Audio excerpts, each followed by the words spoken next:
Hey, it's me, Steve. It's June 16, 2017. Time is 11:29. It's about 64 degrees Fahrenheit out. And this is a Geo-Rant. Sorry, I've been MIA lately, but I've been building a shed slowly over the past 2 weeks from scratch. Total is only about 35 man-hours in it. But it's finally the point where all it needs is the trim on the sides and paint, and it's done.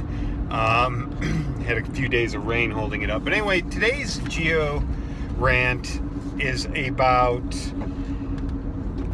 radiometric dating, applying it to like a real world scenario.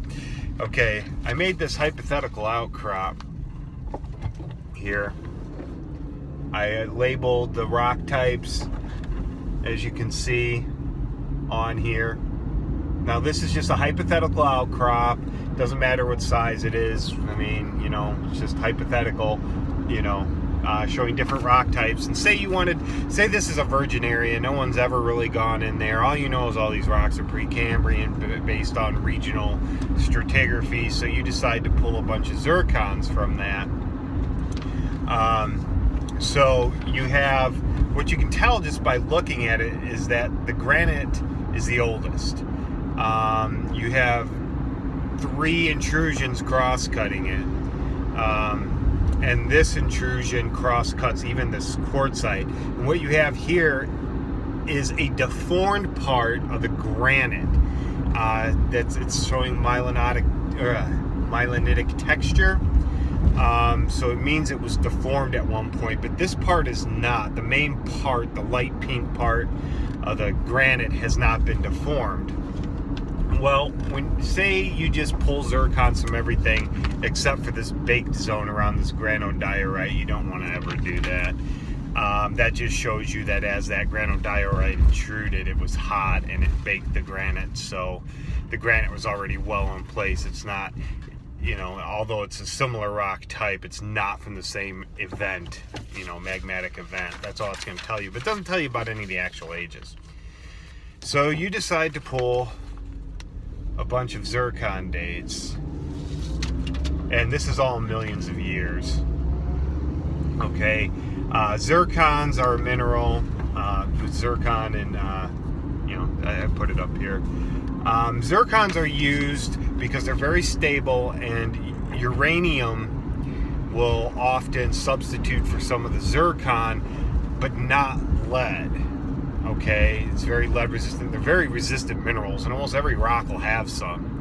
And we've got this down pretty good. As you can see, we got it down to about 0.1 to 1% margin of error, and it's really good for dating anything from greater than 1 million years to the older than the age of the Earth.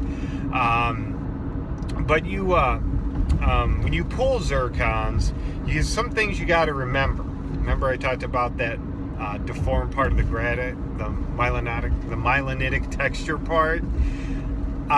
When you pull zircons and dating, some things can mess with those dates, and we know what those are, like a metamorphic event.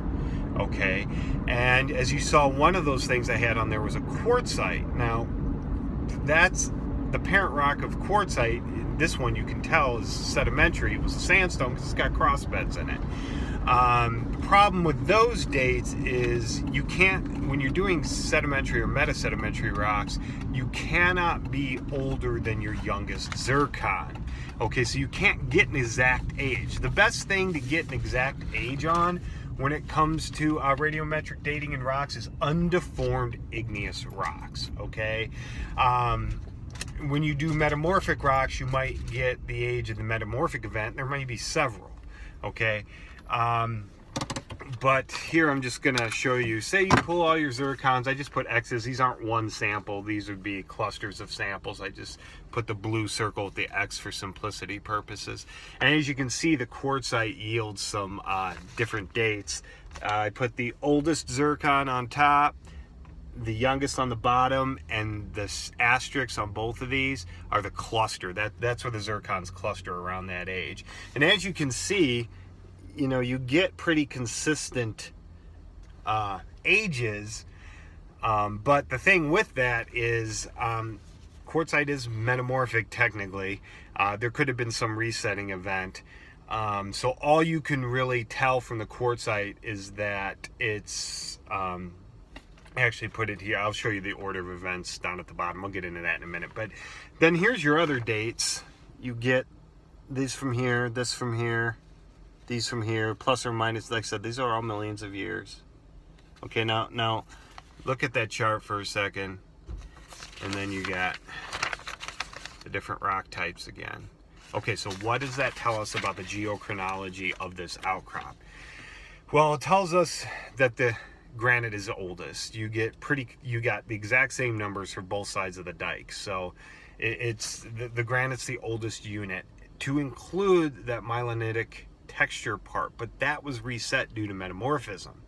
So the granite with mylonitic texture was originally part of the granite, but was metamorphosed much later, and the granodiorite dike is likely part of that metamorphic event that reset, that deformed that granite, because their ages overlap. So there was a lot of metamorphism going on, probably some partial melting, and that forced this dike up. And a granodiorite's not that different from a granite. So it's totally conceivable that the metamorphic event also is the origin of that dike. The quartzite was deposited much later, and the dates could have been partially reset, but are consistent. If the dates are valid, the quartzite was deposited from 1717 million years ago to 1697 million years ago. All that can be said for sure is that the quartzite is less than 2690 million years and greater than 1730 million years. So it's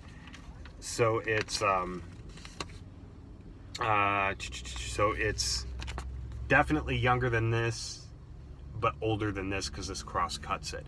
That's what you can only really say for sure. You could take it, this quartzite's extensive. You can take further samples and other dating and pull other zircons and see if those dates are actually valid. And the two green, this is a gabbro. Oh wait, no, that's a Monzo gabbro, and this is the quartz gabbro. Now those two rocks are really similar. And seeing that in the field, and the fact that only that part's exposed, might sit there and you might be like, well, they could be the same intrusion, but maybe they're not. Maybe they're two magmatic events. But you got dates now.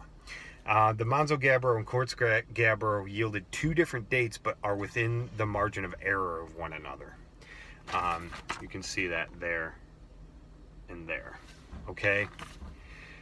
Even though they are different rock types, but like I said, they're closely related, they may be from the same magmatic event and possibly even part of the same intrusion. So that's the order of events at this outcrop. And here, I just want to show you that in detail. And I'll flip back to the rock type page so you get a real good look at it too. All right, that's my rant. Hope you learned something.